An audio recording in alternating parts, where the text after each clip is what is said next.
Vamos a orar para que el Señor tome la palabra en esta noche y que todo lo que hagamos sea para glorificar el nombre del Señor. Vamos a orar. Padre, te alabamos en el nombre de Jesús. Queremos poner, Señor, la palabra en tus manos. Queremos, Señor, pedirte que seas tú el que glorifique tu nombre, Señor, a través de todo lo que vamos a hacer. Te agradecemos porque, Señor, aquellas cosas que nosotros no entendemos, aquellas cosas que nosotros, Señor, no podemos controlar, Señor, tú sigues estando en el trono y sabemos que la palabra que tú nos vas a dar en esta noche, Señor, va a confortar nuestra vida, Señor, y nos va a ayudar a seguir adelante confiando en ti y sabiendo, Señor, que cualquier cosa que pase, Señor, siempre tú vas a estar ahí para fortalecernos, Señor. Te damos gracias, mi Dios, y te bendecimos en el nombre de Jesús. Amén. Bueno, vamos a ir al libro de Apocalipsis. Estamos estudiando este libro y hemos estado ya varios días estudiando el libro de Apocalipsis. Entonces, damos gracias a Dios por la bendición de poder estar estudiando este libro, capítulo 1. Estábamos estudiando el domingo, el miércoles, perdón, miércoles pasado. Yo sé que hemos tomado la costumbre también de reunirnos los miércoles y como que a veces en la mente se me olvida de que hoy es viernes, pero damos gracias al Señor. Y aquí en Apocalipsis capítulo 1, habíamos estado en el versículo 4, diciendo: Juan a las 7 iglesias que están en Asia, gracia y paz a ustedes, del que es, del que era y el que ha de venir, y de los 7 espíritus que están delante de su trono, y de Jesucristo, el testigo fiel, el primogénito de los muertos, y el soberano de los reyes de la tierra, al que nos amó y nos lavó de nuestros pecados con su sangre y nos hizo reyes y sacerdotes para Dios su Padre. A él sea gloria e imperio por los siglos de los siglos. Amén. Entonces decíamos que en el versículo 4 Dios manda un mensaje de gracia y esperanza, y es un mensaje que viene primero de Dios el Padre, que ahí se describe como el que es, el que era y el que ha de venir. Luego se habla de que esa gracia también, esa paz, viene de parte del Espíritu Santo, que él es aquí se describe como los 7 espíritus, y ya lo vimos en el estudio del miércoles pasado. Usted lo puede ver, ya está subido a Facebook y a YouTube, ahí está ya editado.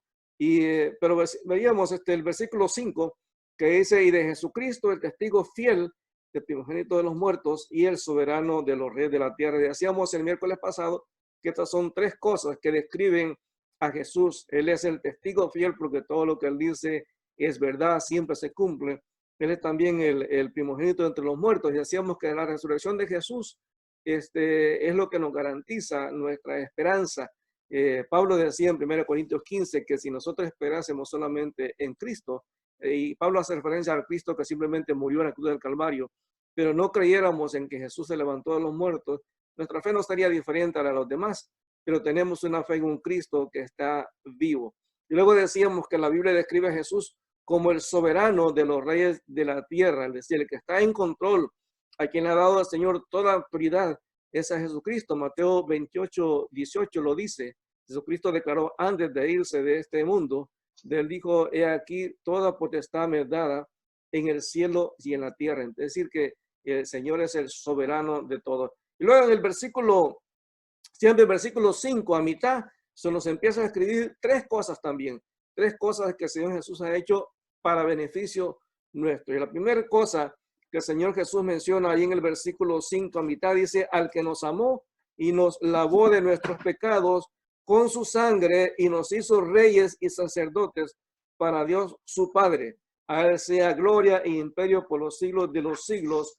Amén. Y es impresionante porque cuando el Señor está hablando aquí de que Él nos lavó de nuestros pecados, es interesante porque una de las cosas, uno de los temas que más se repite a lo largo en el Antiguo Testamento, el Nuevo Testamento, es el deseo de Dios de que realmente el ser humano sea salvo. Ya en Génesis capítulo 3, versículo 15, se habla de lo que se llama el protoevangelio, que es la promesa de Dios de que va a venir un Salvador. Ahí en Génesis 12, cuando Abraham recibe la promesa de Dios que en él serían benditas todas las familias de la tierra, Dios ya estaba planificando la salvación de cada ser humano. Allí en Isaías 45 es impresionante porque ahí Dios le revela al pueblo judío de que la salvación que él ofrece no era solamente para el pueblo israelita, era para toda persona en el mundo. Parece que el judío pensó que Dios estaba interesado solamente en ellos, pero aquí en Isaías 45, versículo 21 al versículo 23, Isaías 45, 21 al 23 dice así: proclamad y hacedlos acercarse y entren todos en consulta. Y Dios pregunta: ¿quién hizo oír esto desde el principio? Y lo tiene dicho desde entonces, sino yo, Jehová. Y no hay más Dios que yo, Dios justo y salvador, ningún otro fuera de mí. Mirad a mí y ser salvos todos los términos de la tierra, porque yo soy Dios y no hay más. Por mí mismo hice juramento, de mi boca salió palabra en justicia y no será revocada, que a mí se doblará toda rodilla y jurará toda lengua. Entonces Dios ya aquí a través de Isaías nos habla de que él quiere que toda la gente lo vea a Él, porque Él es el único Dios y el único Salvador. Lo mismo que se describe acá en el libro de Apocalipsis capítulo 1. Ahora, ¿qué hizo Jesús según estos versículos de Apocalipsis capítulo 1, versículo 5 y versículo 6? La primera cosa que hace es que Él nos amó. Es interesante porque la frase al que nos amó está, aunque está en un pasado, hace referencia a que realmente el amor de Dios es un amor permanente, es un amor que no cambia, es un amor que está ahí siempre. Podemos estar seguros de que el amor de Dios no va a cambiar absolutamente por nada. De hecho, el amor de Dios es la base para nuestra salvación. En Juan capítulo 3, versículo 16 al versículo 17, Juan capítulo 3, versículo 16 y versículo 17, búsquelo por favor. Yo sé que es un pasaje muy conocido, pero a veces los textos conocidos ya nos lo aprendemos tanto que los pasamos desapercibidos. Juan capítulo 3, versículo 16 y 17 dice: porque de tal manera amó Dios al mundo, que ha dado a su Hijo unigénito, para que todo aquel que en él cree no se pierda, mas tenga vida eterna. Porque no envió Dios a su Hijo al mundo para condenar al mundo, sino para que el mundo sea salvo por él. O sea, el centro, la base de nuestra salvación es el amor de Dios. De hecho, ahí se habla de que el amor de Dios es práctico, porque Dios no solamente dice que nos ama, sino que entregó a su Hijo Jesucristo para que muriese en la cruz del Calvario, para proveer salvación a cada ser humano. Romanos 5:8 dice que más Dios muestra su amor para con nosotros, en que siendo aún pecadores, Cristo murió por nosotros. Así es que el amor de Dios incluso no solamente es la base de la salvación, es la base de la misericordia de Dios hacia nosotros. Se lo leo este versículo en Jeremías 31:3. Jeremías 31:3, lo leo en la versión Nueva Traducción Viviente. Dice así: hace tiempo el Señor dijo, yo te he amado, pueblo mío, con un amor eterno. Con amor inagotable te acerqué a mí. O sea, el amor de Dios es lo que hace que Dios realmente demuestre misericordia y bondad y todo lo que Él derrama sobre cada uno de nosotros. O sea, el amor de Dios está ahí. Ahora, una de las cosas importantes que necesitamos entender, nosotros somos salvos por causa del amor de Dios. Y es interesante que una de las cosas que más se enfatiza en la Biblia precisamente es esto, que Dios nos ama, que Dios es amor. Pero por alguna razón es una de las enseñanzas que más se malinterpreta. Posiblemente usted ha escuchado cosas que la gente dice acerca del amor de Dios y a veces son cosas que realmente no tienen ningún apoyo en la Biblia. Por ejemplo, algunos ven el amor de Dios como la excusa para vivir en pecado. Hay gente incluso que dice que es mentira que un Dios de amor, por ejemplo, pueda crear el infierno. Entonces la gente dice, ¿cómo si Dios es amor va a crear el infierno? Y aparentemente son dos cosas opuestas, pero la justicia de Dios lo obliga a que el pecado sea castigado. Allí en Mateo capítulo 25, versículo 41, Mateo capítulo 25, versículo 41, dice la palabra del Señor: entonces dirá también a los de la izquierda, apartaos de mí, malditos, al fuego eterno preparado para el diablo y sus ángeles. El amor de Dios se expresa para cada ser humano, pero el pecado de Dios el pecado de las personas debe de ser castigado, y la justicia de Dios le exige a Dios mismo, por cuanto su carácter es santo, de que el pecado sea castigado. Dios no creó el infierno para el ser humano. Aquí claramente Jesucristo dice que el infierno fue creado para el diablo y sus ángeles. Cuando una persona decide negar a Cristo y no aceptarlo, esa persona está tomando una decisión personal y voluntaria. O sea, no es que Dios lo está condenando, es que la persona de una manera voluntaria simplemente decide irse a la condenación. Ahora, una de las cosas importantes que la gente incluso dice, Dios, si existiera el infierno, Dios es tan amoroso que Dios va a perdonar a toda persona. Por eso el ser humano ha inventado tantas formas para arreglárselas. Algunos pues dicen que un hombre les puede perdonar los pecados, otros hacen sacrificios que Dios nunca ha pedido. La gente da dinero y piensa que con ese tipo de cosas realmente van a lograr que Dios les pase el pecado que tienen, y entonces ignoran el amor de Dios. La palabra lo dice en Apocalipsis capítulos 20, versículos 11 al versículo 15, Apocalipsis 20, versículo 11 al versículo 15, ahí habla del tribunal del trono blanco. Dice que ahí toda persona que no es encontrada en el libro de la vida, dice que todas esas personas van a ser lanzadas al lago de fuego. Es decir, no se trata de lo que usted y yo pensamos. El amor de Dios está ahí y es real, pero el amor de Dios no va a evitar que una persona que rechaza a Cristo como su Señor y Salvador vaya a ir al cielo. Entonces, Dios es claro en este sentido. Apocalipsis capítulo 20, versículo 11. Apocalipsis capítulo 20, versículo 11, dice la palabra: y vi un gran trono blanco y al que estaba sentado en él, de delante del cual huyeron la tierra y el cielo, y ningún lugar se encontró para ellos. Y vi a los muertos, grandes y pequeños, de pie ante Dios, y los libros fueron abiertos, y otro libro fue abierto, el cual es el libro de la vida. Y fueron juzgados los muertos por las cosas que estaban escritas en los libros, según sus obras. Y el mar entregó los muertos que había en él, y la muerte y el Hades entregaron los muertos que había en ellos, y fueron juzgados cada uno según sus obras. Y la muerte y el Hades fueron lanzados al lago de fuego. Esta es la muerte segunda.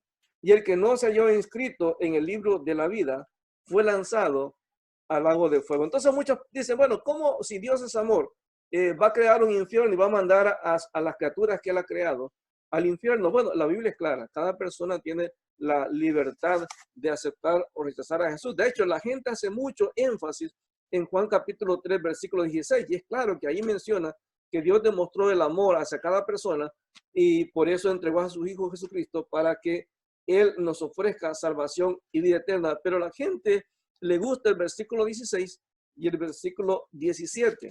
Versículo 16 ya lo leímos: de tal manera amó Dios al mundo que dio a su Hijo único, para que todo aquel que en él cree no se pierda, mas tenga vida eterna. Versículo 17, porque Dios no envió a su Hijo al mundo para condenar al mundo, sino para que el mundo sea salvo por él. Y esa es una bendición realmente, es un regalo de parte de Dios al ser humano. Pero el versículo 18, que muchas veces ignoramos, dice: el que en él cree no es condenado, pero el que no cree ya ha sido condenado porque no ha creído en el nombre del unigénito Hijo de Dios. Es decir, no es Dios el que envía a la gente al infierno, no, Dios nos ama y el amor de Dios está allí, por eso Dios ha provisto un medio de salvación a cada ser humano.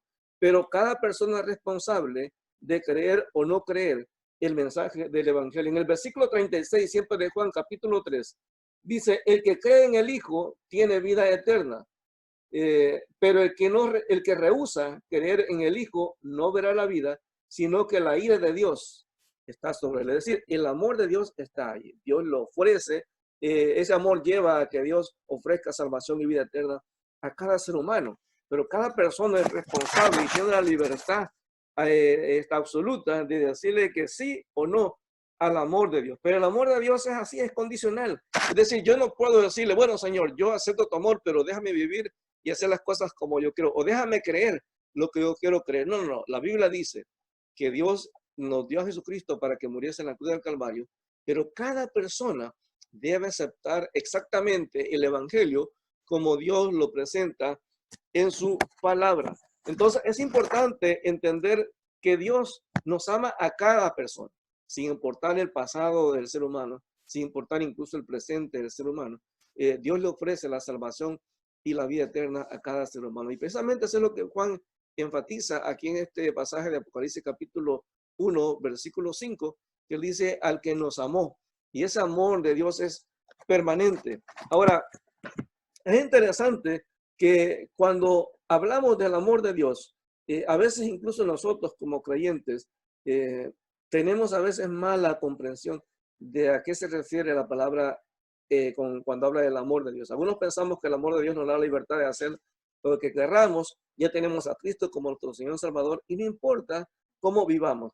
Pero fíjese que por lo menos la Biblia nos enfoca por lo menos tres cosas que tendríamos que hacer como respuesta hacia el amor de Dios. La primera cosa que tendríamos que darle a Dios en respuesta al amor que Él tiene para nosotros es darle el primer lugar en nuestra vida. Yo sé que este tipo de cosas ya las sabemos, pero es bueno recordarlo. La Biblia dice que en respuesta al amor de Dios, ya ahora que ya somos salvos, tendríamos que darle a Dios el primer lugar de nuestra vida. Tal como lo menciona Mateo capítulo 22, en versículo 36 y 37, cuando le preguntan al Señor Jesús, ¿cuál es el gran mandamiento?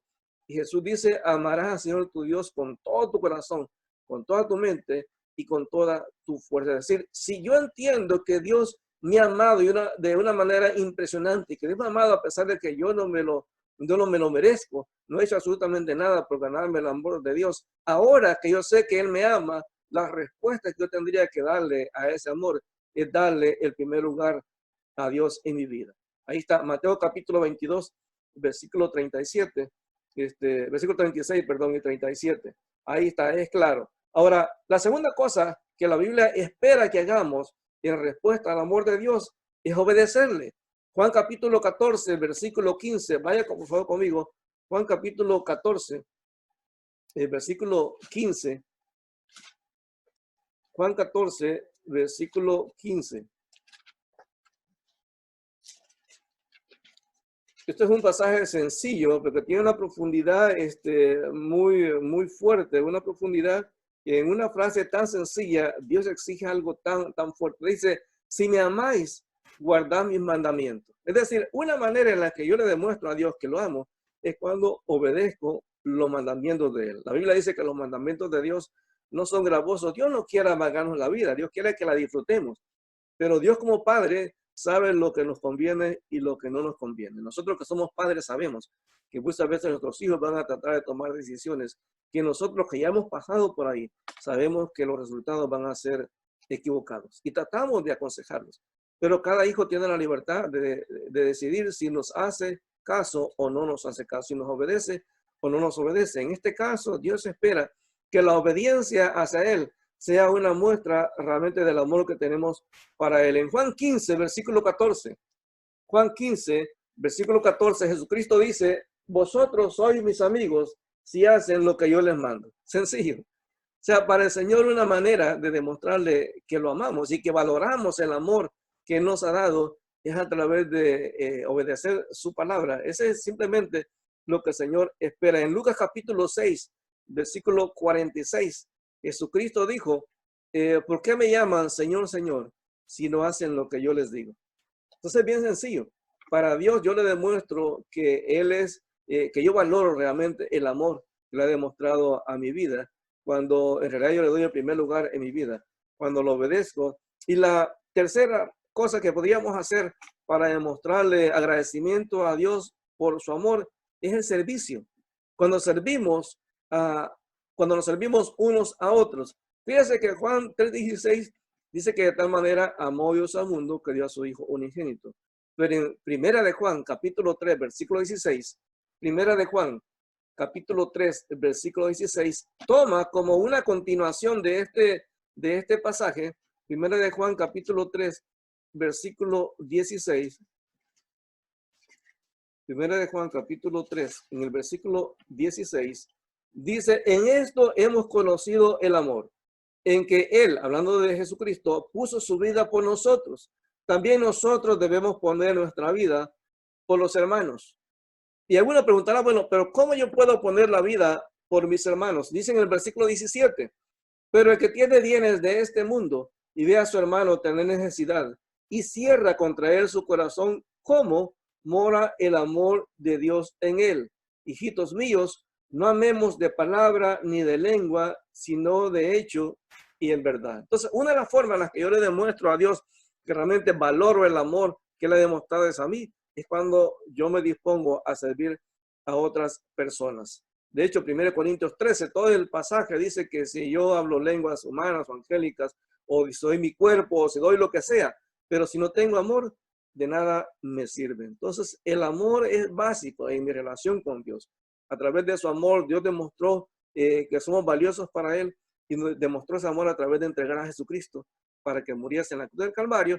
Pero al mismo tiempo también Dios espera que en agradecimiento a su amor, nosotros en primer lugar le demos en primer lugar en nuestra vida.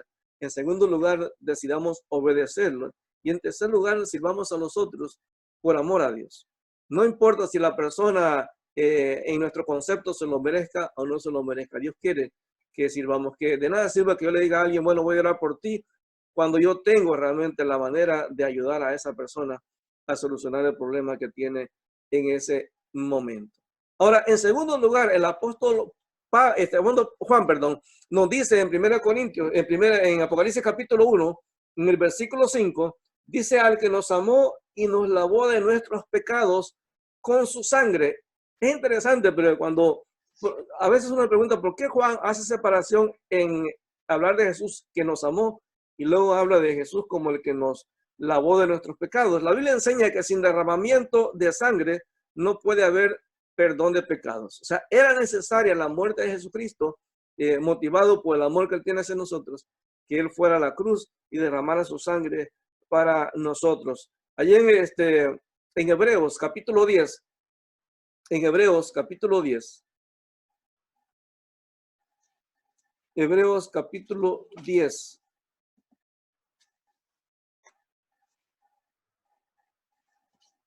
dice versículo 15, Hebreos capítulo 10, versículo 15.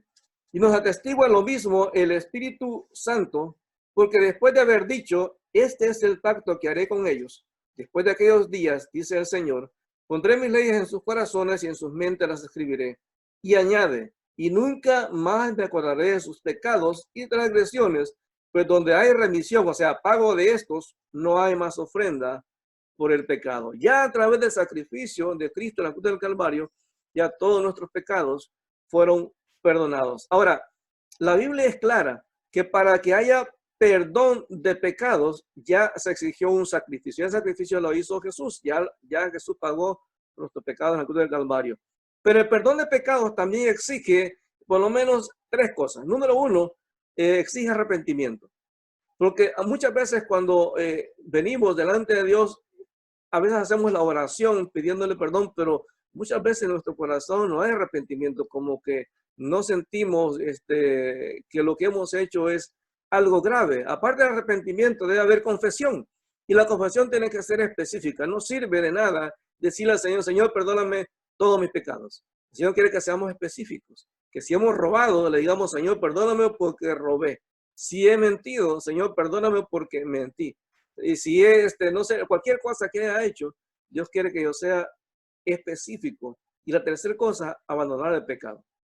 En 1 Juan 1:9 dice que si confesamos nuestros pecados, es algo personal, Dios es fiel y justo para perdonarnos y limpiarnos de toda maldad. Dios nos ofrece el perdón, pero hay gente que a veces, algunos cristianos llegamos a veces a pensar de que Dios me va a perdonar de una manera mágica. Es decir, yo no necesito confesarle mi pecado a Dios para que Él me perdone. Ya Él lo conoce. No, no. La Biblia dice que yo tengo que tomar la decisión de ir y confesar mi pecado para que Dios realmente me dé el perdón. O sea, ya estamos seguros en Cristo porque Él ya perdonó todos mis pecados. Y mire, todos los días cuando pecamos, dice la palabra que podemos venir delante de Dios y confesar mis pecados y el Señor me va a perdonar. Es más, la Biblia dice en 1 Juan 1:8 que si alguno dice que no tiene pecado, es mentiroso. O sea, todos pecamos.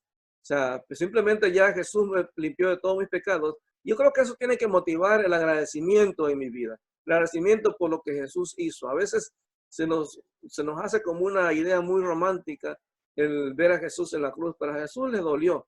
Jesús fue ofendido, sufrió muchas de las cosas. Todo lo que sufrió en la cruz lo sufrió por nosotros, para que nosotros pudiéramos tener salvación y pudiéramos tener vida eterna. Ahora, tercera cosa que dice la palabra que el Señor Jesús hizo ahí en Apocalipsis capítulo 1, y está en el versículo 6. Dice que nos hizo reyes y sacerdotes para Dios su Padre. Es impresionante porque no solamente nos amó, no solamente nos limpió de nuestros pecados, sino que nos dio una posición especial, una posición doble. Y es interesante porque cuando uno ve este pasaje, nos da cuenta que dice Juan que el Señor Jesucristo nos hizo reyes y sacerdotes. Es decir, todos aquellos que hemos creído en Cristo somos reyes y sacerdotes. Eso incluye tanto hombres como mujeres. Es interesante, en el Antiguo Testamento los sacerdotes solamente era cuestión de los hombres. De hecho, solamente se menciona una reina en el Antiguo Testamento, creo que es Atalía, y creo que ella entró ahí por golpe de estado, no porque realmente Dios la hubiese puesto. O sea, casi siempre los reyes y los sacerdotes es una cuestión de hombres. Pero en Cristo, tanto hombres como mujeres, podemos tener estas dos posiciones. Ahora, nuestro Señor Jesucristo nos dio estas dos posiciones especiales, tanto reyes como sacerdotes. Cuando habla de reyes, habla de una posición de autoridad. Los reyes tenían autoridad, los reyes mandaban, los reyes tenían poder. De hecho, en Lucas capítulo 9, versículo 1, Lucas 9, versículo 1, dice que cierto día Jesús reunió a sus 12 discípulos y les dio poder y autoridad para expulsar a todos los demonios y sanar todas las enfermedades. Esa es la autoridad que Dios nos ha dado como reyes y sacerdotes. Nos ha dado una prueba. Mire, y es interesante, porque lo decíamos precisamente el miércoles pasado. En este mundo, Satanás es el príncipe de este siglo. Pero aquí dice que nosotros somos reyes. Por eso Satanás odia tanto a la iglesia. Porque la iglesia, nosotros como cristianos, como hijos de Dios, a pesar de ser seres humanos limitados, tenemos una posición que el diablo jamás va a poder tener. Nosotros somos reyes delante de Dios. Él es el rey soberano. Jesucristo es el rey de reyes y señor de señores, soberano de todos los reyes de la tierra. Y nosotros somos hijos adoptados y por eso, a ser hijos del rey, Dios también nos da la posición de reyes. ¡Qué privilegio! ¡Qué tremendo privilegio! Ahora, también dice la Biblia que Dios nos ha hecho sacerdotes. Y esta es una posición sumamente importante. Allí en Hebreos capítulo 10, versículo 19, versículo 22. Hebreos capítulo 10, versículo 19 al versículo 22. Hebreos 10, versículo 19 al versículo 22. Dice, así que hermanos, teniendo libertad para entrar en el lugar santísimo por la sangre de Jesucristo, por el camino nuevo y vivo que Él nos abrió a través del velo, esto es, de su carne, y teniendo un gran sacerdote sobre la casa de Dios, acerquémonos con corazón sincero, en plena certidumbre de fe, purificados los corazones de mala conciencia y lavados los cuerpos de agua pura. Mantengamos firmes sin fluctuar la profesión de nuestra esperanza, porque fiel es el que prometió. O sea, nosotros como sacerdotes tenemos libertad para entrar al lugar santísimo. En el Antiguo Testamento solamente el sumo sacerdote podría entrar al lugar santísimo una vez al año. Los sacerdotes podrían entrar al lugar santo, a preparar las cosas de la mesa, a preparar las lámparas, el aceite de las lámparas, los panes de la proposición, pero nada más. No podían entrar al lugar santísimo. Ese era un lugar reservado solamente para el sumo sacerdote. Pero nosotros en Cristo tenemos libertad para entrar a ese lugar. Así es que damos gracias a Dios por ese privilegio. Y quiero leer este versículo otra vez en otra versión que está un poquito diferente. Dice, así que hermanos, podemos entrar con valentía en el lugar santísimo del cielo por causa de la sangre de Jesús. Por su muerte, Jesús abrió un nuevo camino, un camino que da vida, a través de la cortina al lugar santísimo. Ya que tenemos un gran sumo sacerdote que gobierna en la casa de Dios, entremos directamente a la presencia de Dios con corazón sincero y con plena confianza en Él. Pues nuestra conciencia culpable ha sido rociada con la sangre de Cristo a fin de purificarnos y nuestro cuerpo ha sido lavado con agua pura. ¡Qué privilegio tenemos como cristianos de poder entrar al lugar santísimo sin límite de tiempo, sin límite de tiempo! Debemos entrar cuando nosotros querramos. No hay protocolo, simplemente entrar en el nombre de Jesús y podemos entrar al lugar santísimo. Ahora, yo me preguntaba por qué es importante estas dos funciones, por qué reyes y sacerdote, porque no solamente rey, o porque no solamente sacerdote. Claro que Jesús tenía estas dos funciones. Él era es el rey de reyes, pero también es el sumo sacerdote. Y es interesante que hay un pasaje allá en Isaías, perdón, en el libro en Primera de Reyes, se nos habla, nos cuenta la historia del rey Usías. El rey Usías usted lo encuentra allí en Isaías capítulo 6. Ahí se nos habla que el año que murió el rey Usías, Isaías pues tuvo la experiencia de entrar al lugar, al templo, y ahí tener la visión de Dios. Entonces, pero la Biblia nos cuenta ahí en el libro de Reyes que el Señor había levantado a Usías. Usías era un rey que amaba a Dios con todo su corazón. Y por alguna razón, Usías siempre era un hombre sometido a la voluntad de Dios, pero por alguna razón que no comprendemos, un día Usías quiso ir al templo, y Usías quiso sobrepasar su posición como rey. Claro que él era el rey de la nación de Israel. Y él fue al lugar, al templo, y quiso entrar al lugar santo a ofrecer sacrificios. Los sacerdotes se opusieron delante de él, y dice la palabra que Dios se enojó con Usías y que entonces le provocó lepra en la frente, y a partir de ese día Usías no volvió a entrar al templo de Dios. ¿Por qué? Porque los reyes tienen autoridad, pero solamente los sacerdotes tenemos la libertad de entrar al lugar santísimo. Por eso Dios nos ha dado las dos funciones, tanto reyes como también sacerdotes. Ahora, estas dos funciones también se encuentran en Primera de Pedro, capítulo 2, versículo 9 al versículo 10.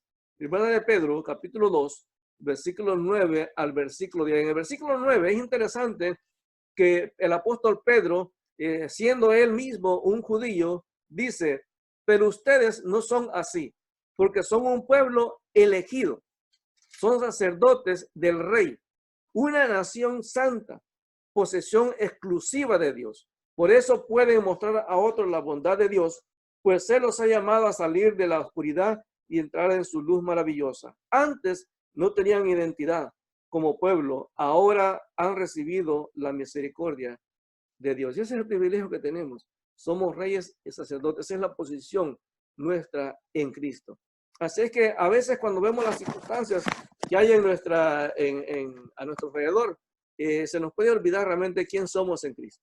Somos reyes y sacerdotes. No significa que usted empezar a darle órdenes a toda la gente porque es rey o reina. No, no. Significa que Dios nos ha dado una posición espiritual. De hecho, Efesios 2 dice que estamos sentados en los lugares celestiales con Cristo. Vea conmigo Efesios capítulo 2. Dice que estamos sentados en los lugares celestiales con Cristo. Eso es un privilegio.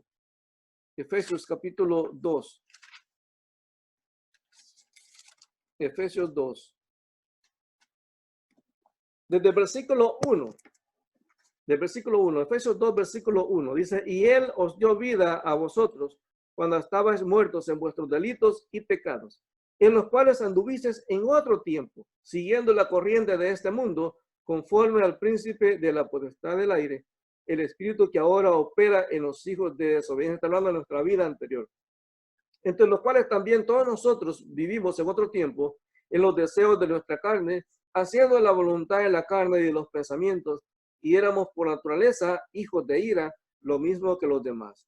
Pero Dios, que es rico en misericordia, por su gran amor con que nos amó, aun estando muertos en pecados, nos dio vida juntamente con Cristo, por gracia sos salvos. Versículo 6. Y juntamente con Él nos resucitó, y asimismo nos hizo sentar en los lugares celestiales con Cristo Jesús. O sea, esa es la posición que tenemos, una posición especial. O sea, que Jesús no solamente nos ha dado una muestra de amor, no solamente nos ha amado con un amor impresionante, sino que también nos ha perdonado todos nuestros pecados y nos ha dado una posición especial de reyes y sacerdotes. Ahora, es interesante que al final del versículo 6, el apóstol Juan hace un llamado. Dice, porque no se quede enfocado en nosotros específicamente. Versículo 6 dice que nos hizo reyes y sacerdotes para su Padre. A Él sea gloria e imperio por los siglos de los siglos. Cuando yo veo todo lo que Dios ha hecho por mí, el hecho que Él me ha amado, me ha perdonado mis pecados, me ha dado una posición especial como rey y sacerdote, la respuesta es la adoración a Él, reconocer su soberanía, reconocer que Él realmente es el que le manda sobre mi vida. Dice la palabra que una de las cosas que podemos hacer para mostrarle a Dios que realmente lo amamos con todo nuestro corazón y que lo adoramos, queremos ser adoradores en espíritu, en verdad, es cuando le servimos. Una de las muestras prácticas de decirle a Dios, mira Señor, para mí tú eres lo máximo, realmente reconozco, como dice tu palabra, que a ti sea la gloria y el imperio por todo el tiempo que podamos existir. Aquí en Primera de Pedro, capítulo 4, versículo 11, dice que una de las formas en la que podemos realmente glorificar a Dios y podemos darle gloria a Dios a través de lo que hacemos, ya sea en iglesia o en otros lugares. Dice 1 de Pedro 4, versículo 10 al versículo 11. Dice, Dios de su gran variedad de dones espirituales les ha dado un don a cada uno de ustedes. Úsenlo bien para servirse los unos a los otros. ¿Has recibido el don de hablar en público? Entonces habla como si Dios mismo estuviera hablando por medio de ti. ¿Has recibido el don de ayudar a otros? Ayúdalos con toda la fuerza y la energía que Dios te da. Así, cada cosa que hagan traerá gloria a Dios por medio de Jesucristo. A Él sea toda la gloria y todo el poder por siempre y para siempre. O sea, cuando servimos a alguien, esa es una manera de reconocer que Dios se merece toda la gloria, todo el imperio. Él merece todo realmente lo que nosotros tenemos. También la Biblia dice que adoramos a Dios, lo glorificamos cuando le damos lo mejor. Cuando le damos realmente lo mejor. Mire, en Malaquías capítulo 1, Dios reclama al pueblo porque el pueblo le daba a Dios lo que le sobraba, lo que no necesitaba, y a Dios lo ofende. O sea, a nadie le gustaría recibir un regalo en un cumpleaños o alguna ceremonia, en cualquiera que sea, un regalo que no sirve, un regalo que ya está roto. Entonces, para Dios es lo mismo. Allí en el libro de Crónicas, el segundo libro de Crónicas, en capítulo 11, Segundo de Crónicas, capítulo 11, en el versículo 16, vean lo que dice. Estoy leyendo la versión, la nueva traducción viviente. Dice, de todas las tribus de Israel, los que querían adorar de corazón al Señor, Dios de Israel, siguieron a los levitas a Jerusalén, donde podían ofrecer sacrificios al Señor, Dios de sus antepasados. O sea, para ellos darle sacrificio a Dios, darle lo mejor a Dios, es una forma de adorar a Dios. Cuando nosotros le damos a Dios aún aquello que nos cuesta, como dijo David, no le voy a dar a Dios algo que no me cueste. Entonces estamos demostrando a Dios que sí vale la pena adorarlo y bendecirlo. También la Biblia dice que adoramos a Dios cuando nos esforzamos por vivir en santidad. En un mundo como el que vivimos nosotros, que todo está accesible, es muy fácil fallar a Dios, es muy fácil hacer cosas que podemos o no reconocer que están mal delante de Dios. Entonces dice la palabra también en el libro de Esdras, Esdras capítulo 6, versículo 21. Esdras 6, 21. Dice, el pueblo de Israel que había regresado del destierro comió la cena de la Pascua junto con los demás de la tierra que habían dejado sus costumbres inmorales para adorar al Señor Dios de Israel. Esta gente dejó sus costumbres porque sabían que era la única manera de celebrar la cena, la Pascua, y poder adorar realmente a Dios. O sea, Dios espera que nosotros en agradecimiento a su amor, en agradecimiento a que nos ha perdonado todos nuestros pecados, que nos ha dado también una posición tan especial como reyes y sacerdotes, Dios espera que le demos lo mejor, que lo dejemos a Él en el primer lugar de nuestra vida, que lo obedezcamos, que le demos todo aquello que entendemos que Dios realmente se merece. Ahora, en este tiempo que estamos pasando esta crisis a nivel mundial, Dios quiere que recordemos que en medio de todo lo que está pasando, el amor de Dios no ha cambiado. Dios sigue amándonos. Y que cuando en esos momentos de dificultad a veces tomamos malas decisiones, podemos venir a Él y podemos pedirle perdón a Él sabiendo que el amor de Dios y su perdón es ilimitado. También poder entender que Dios nos ha dado una posición especial como rey y como sacerdote. Y como sacerdote yo tengo la responsabilidad no solamente de yo entrar al lugar santísimo, sino también al entrar en el lugar santísimo, orar por aquellas personas que están en necesidad. Y también como sacerdote tengo la responsabilidad de llevarles ese mensaje a los que no conocen a Cristo. Soy un intermediario, soy un vocero, un mensajero, una persona que Dios ha puesto ahí, como decía 1 de Pedro 2, versículo 10, que Dios nos ha puesto ahí para que podamos llevar el evangelio a aquellas personas que no conocen a Jesucristo como su Señor y Salvador, que también ellos pueden experimentar el amor de Dios, que también ellos puedan experimentar el lavamiento de sus pecados. Que en estas circunstancias que estemos pasando, cuando nos sintamos desanimados, que esa palabra que ha dicho el Señor a través del apóstol Juan, de que somos amados de Dios, que cuando hemos fallado delante de Dios, cuando hemos pecado y nos sentimos mal, que no queremos seguir adelante, que podamos entender que sí podemos ir a la presencia de Dios, que sí podemos pedir perdón por nuestros pecados y que sí Dios en su bondad, su misericordia nos ofrece ese perdón a todo el que va, a todos los que vamos delante de Él con un corazón contrito y humillado. Y saber que en esta vida somos especiales para Dios y que Dios espera que esa posición especial que nos ha dado como reyes y sacerdotes, que también podamos compartirle a otras personas que todavía no gozan de esos privilegios que nosotros tenemos como hijos de Dios. Yo quiero pedirle en esta noche que podamos orar y podamos agradecerle a Dios por amarnos tanto, con un amor tan impresionante, porque a veces nosotros se nos olvida cuánto le costó a Dios entregar a su Hijo para que muriese en la cruz del Calvario, pero eso me lleva a entender cuán importante es cada ser humano para Dios, de tal forma que Él estuvo dispuesto a entregar a su Hijo por amor de cada persona. La paciencia, la bondad, la misericordia de Dios para lavar todos los pecados de cada ser humano. Esa bondad de Dios también para compartir esa posición o darnos ese privilegio de ser reyes y sacerdotes para Él, porque somos para Él, somos propiedad de Él en todo momento. Vamos a orar. Padre, te alabamos en el nombre de Jesús. Mi Dios, te damos gracias porque tú eres bueno, porque para siempre es tu misericordia, Señor.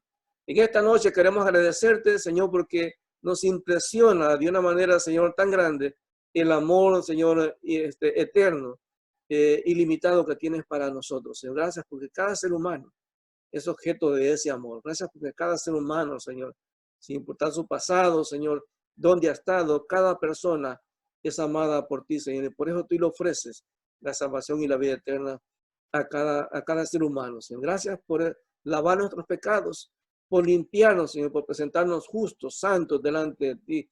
Gracias por esa bendición de ser establecidos por ti, Señor, como reyes y sacerdotes. Y mi Dios, te damos gracias por esta noche porque podemos gozarnos en ti, Señor. Y así como estamos orando, yo le quiero pedir a los hermanos que sigan orando, agradeciéndole al Señor por lo que Él ha hecho en nuestra vida. Yo quiero nuevamente, como siempre, en cada oportunidad que tenemos, decirle a aquellos que a lo mejor nunca han tenido un encuentro personal con Jesús, que la Biblia nos dice que hay por lo menos 4 cosas que cada ser humano debe de hacer para poder tener la salvación y la vida eterna. En primer lugar, reconocer que todos somos pecadores. La Biblia dice que no hay justo ni siquiera uno. Todos estamos en el mismo nivel delante de Dios. Todos somos pecadores.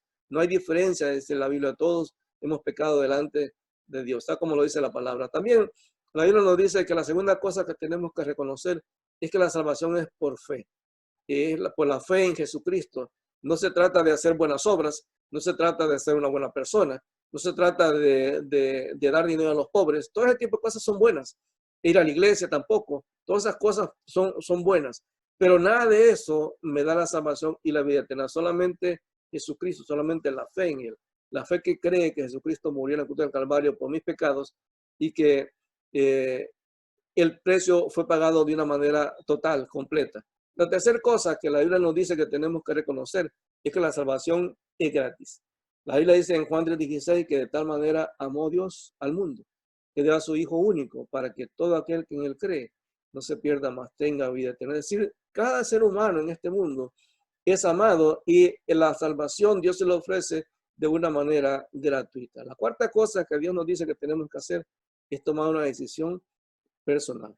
Cada persona, nadie te puede obligar a tomar la decisión, una decisión personal y voluntaria. Pero la Biblia es clara, el que cree en Cristo es salvo, el que no cree, él mismo decide condenarse. Entonces, cada persona debe tomar una decisión. Así que yo te voy a guiar en una oración, si tú quieres hacerla conmigo, hazla junto conmigo para una oración de entrega de tu vida a Jesucristo. Padre, te damos gracias en el nombre de Jesús. En este momento, Señor, reconozco que soy pecador, reconozco que mi vida, Señor, ha estado alejada de ti. Señor, reconozco que Mi vida, Señor, en ningún momento tiene nada que ofrecerte. Señor, que soy pecador, que estoy separado de ti.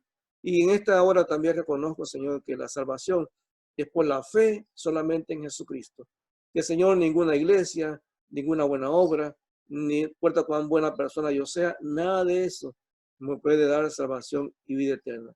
Que solamente la fe en Jesucristo, esa fe que cree que Él murió en la cruz del Calvario. Y yo creo en este día, Señor, que Jesús murió en la cruz del Calvario por mis pecados.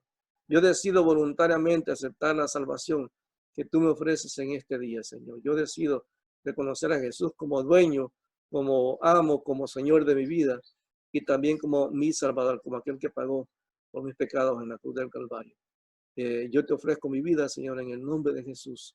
Si usted hizo esta oración entregándole su vida a Cristo, creemos que Dios le ha escrito su nombre en el libro de la vida y que usted ahora tiene la salvación y la vida eterna. Amados hermanos, nosotros que ya creemos en Cristo, la Biblia nos dice claramente que el amor de Dios sigue manifestándose en nosotros todos los días y que el lavamiento de nuestros pecados ya fue realizado y cuando hay pecado en nuestra vida podemos con toda libertad ir a la presencia de Dios como sacerdotes y poder pedirle a Dios perdón por nuestros pecados.